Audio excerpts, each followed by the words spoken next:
Hey, what's up? My name is Quincy and this is QnA, the show where I take your questions from YouTube subscribers and answer them here in video format. I also want to give a shout out to the Patreon members and give the dog checks out for this video. Dog checks go to Patreon members who join the dog check tier on Patreon. The first one goes to Greg Ealer, Seth Harrison, Dan in West Texas, Billy, Jared Austin, Robert Gentry, Patrick F., Austin, Mark Burnett II, Andre Griffin, Otis Wolf, IT Rex, Jesus Serrano, Picktown Browns backers, and Max Al Dojo. Again, thank you guys. Your support is instrumental to this channel. And of course, dog check. All right, let's get into the questions. We're going to start with Pangas, who says, hey, Q, almost halfway of this season, our defense is suspect. We knew that. The question remains, can we win the 5 games we are supposed to win? Texas, Eagles, Jags, Giants, Jets, with that defense moving forward. Also, should Andrew Berry do something about the defense? And are you confident that we will make it to the playoffs anyways? It's a little shaky, right? Because am I confident you could beat 3 of those teams with this defense? More so. I think you beat the Giants. I think you beat the Jets. And I think you beat the Jaguars with a not so great defense. But when you're going up against the Texans and the Eagles, as inconsistent as Carson Wentz has been and as bad as the offensive line has been for the Texans, you cannot count out their quarterbacks, right? They have legitimate quarterbacks, and legitimate quarterbacks can be a problem for this defense that is not legitimate. So I do worry about that, and I do think they should make some moves because they should do everything they can within reason to ensure that this team can finish in the playoffs at the very least, because they need to meet expectations this year. I know that's a high bar for a first-year head coach, but I also think that that bar is reasonable given that they're at the bye week 5-3. So great question there by Pangas. We're going to move on to Dylan Daughtry, who says, hey, Quincy, if Myles Garrett's MRI results are bad, do you think the Browns defense will have a chance at stopping offenses? Do you think we'll have any chance of making the playoffs as well? Again, yeah, you'll have a chance, because I think you can have a chance against those 2 teams I mentioned earlier that aren't the greatest teams in the world, but do have legitimate quarterbacks, the Eagles and Houston. Also, you know, Tennessee's kind of been weird. They lost to Cincinnati this week, so you never know what kind of team you're going to play when you go up there. But again, against the better teams, no, without Myles Garrett, I don't think you can beat the Ravens. Without Myles Garrett, I don't think you can beat the Steelers or anybody else who is going to be a top-tier team in the playoffs this year. So, no, I don't think that will happen if you don't have Myles Garrett for the rest of the year. So I'm just going to cross my fingers, knock on some wood, and pray and do everything I can to make sure I put some good karma out that Myles Garrett is not going to be injured for any length during this season. And if he is, it's a problem.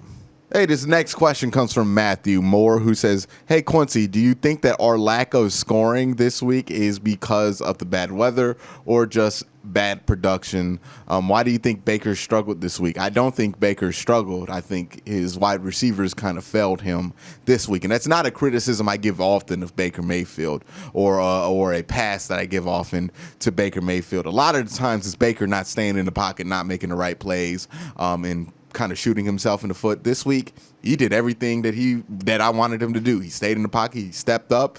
He did not try to roll right and make these kind of magic plays happen and force bad balls out there. He played well at the quarterback position. It's just he had some inexplicable drops from his wide receivers that just don't normally go in there. And look, it was windy. It was cold. It was wet. And let's be real, it's been the first game like that at Cleveland Browns Stadium in like 3 or 4 years. So as foreign as it was for the Raiders, it was just as foreign to this Cleveland Browns team, who had never really played in anything like that. So maybe it was the bad weather. Maybe it was bad luck. Maybe it was just bad production. I don't know what it was, but they need to shake it off and get going after this bye week. It was a very weird game against the Raiders. The next one comes from Corey Clayton, who says, can we blame the drops we made this week on bad weather, or is it something bigger that we should be worried about? Until more information is out, I'm going to blame it primarily on bad weather, but also keep in mind that this is the kind of stuff that happens eventually when you're running with so many backups out there on offense. Now, the Browns have some high-tier backups, but eventually they're still backups, right? Harrison Bryant is only in there to fumble that ball because Austin Hooper is not healthy. Austin Hooper is the starting tight end. Harrison Bryant did a rookie thing, did a bad rookie mistake, and that's what happens when you give rookies the ball. Same thing with David Njoku. He was in that position because Austin Hooper was not there. If Austin Hooper's there, he probably catches that ball. But since you're throwing to David Njoku, you get some of the benefits of David Njoku, but you also get some of the negatives of David Njoku, which is David Njoku drops the ball sometimes. Jarvis Landry, that's more on the inexplicable side, but he's been hurt so much this season that he's dropped so many balls he normally doesn't, that I think he should just miss a game because he needs to get completely healthy, because for this team to do anything, we need a healthy Jarvis Landry.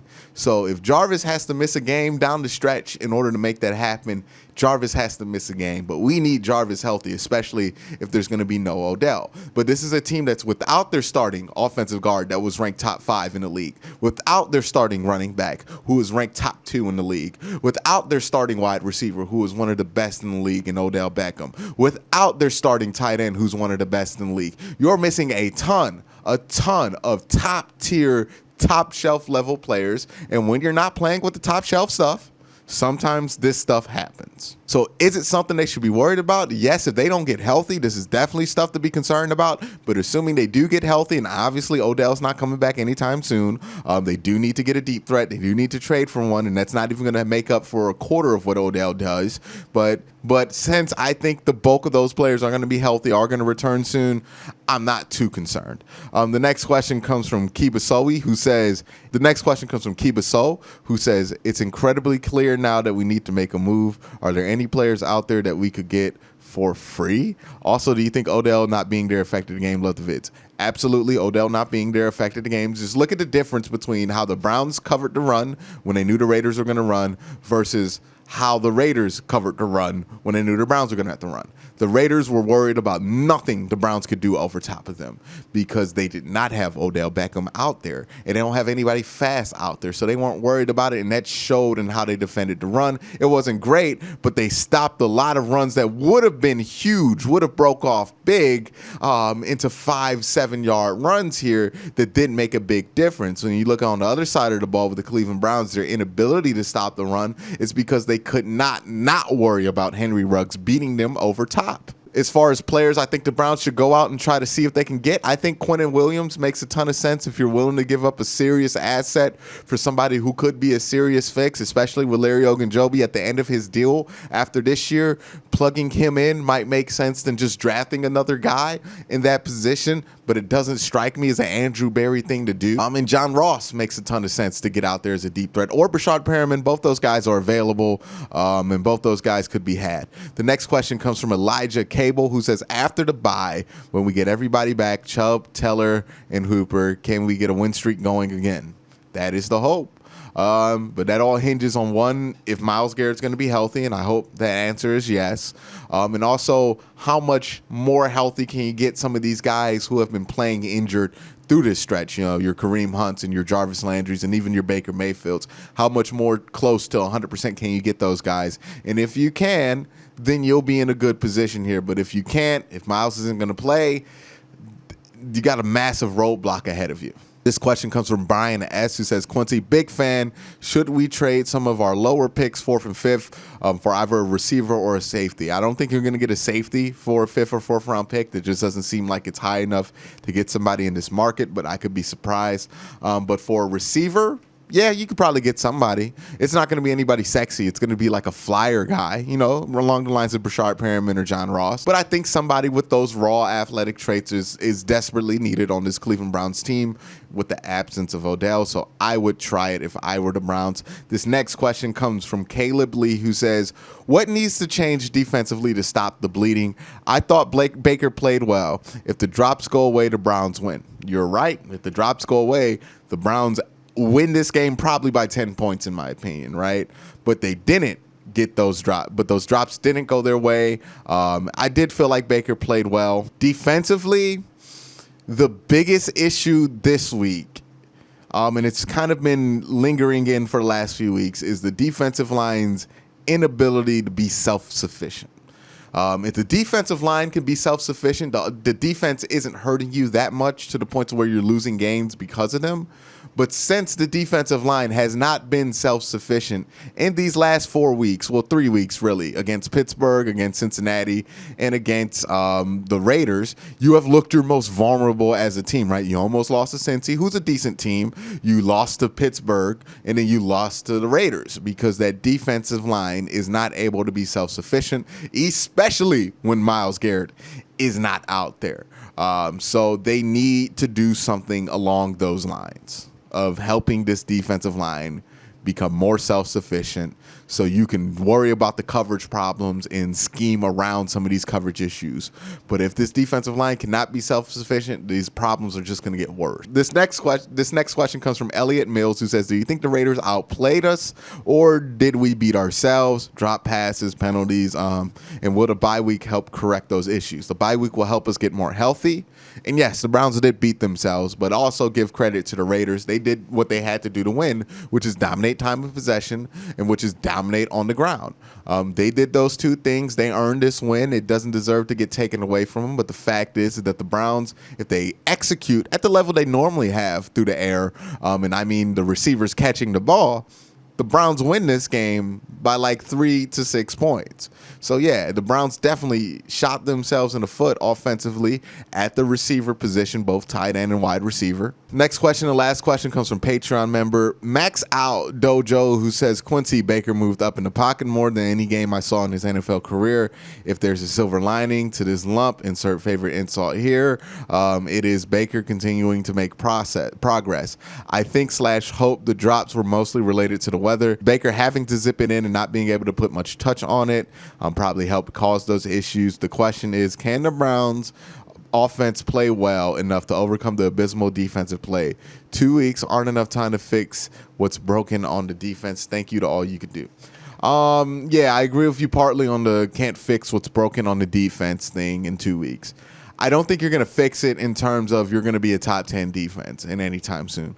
But I do think you could fix it to the point to where you could be 20th, in the league. If you're 20th, I think you're fine. Like, the Browns offense is good enough to where you can have the 20th ranked defense and be relatively okay against most teams. But if they're going to be 30th, then I got some real questions about the Browns' ability to put up enough points consistently to be able to deal with that. Now, some of these things are going to change, right? You're going to get Nick Chubb and Wyatt Teller back. That's probably going to come with the increase of time of possession. It's going to change the pace of these games. It's going to change the nature in which Baker Mayfield has to produce. And even though Baker Mayfield hasn't been the problem, it still helps. And, you're going to put your defense out there less often, less 3 and outs, less times the defense has to be out there. It's going to be better for the defense, but also I think they need some depth at the defensive line position bad and desperately, and they need to make a move on that front. But that's it for this week's questions. Again, guys, thank you for asking them. Have a great day and have a good night.